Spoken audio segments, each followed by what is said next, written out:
This is where these words come from. This is where genres in games come from. They arise because we all recognize, whether or not we realize it, there's something fundamentally the same about these games, and we make up words, and we all agree on those words, even though nobody said, this is the definition of roguelike. Well, there is a website. So there's something called the Berlin interpretation. These nerds have written infinite volumes trying to define what a roguelike is. And I'm going to say that is an exercise in futility. Richard Garfield, that word orthogame, he said something else that was very profound, and this is something you can apply in your lives in general.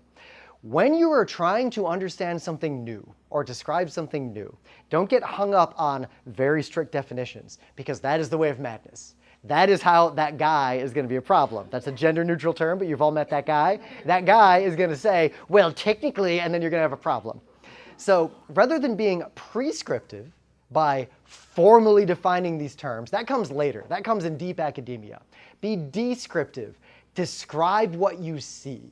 Orthogames describe what he sees in a certain class of game.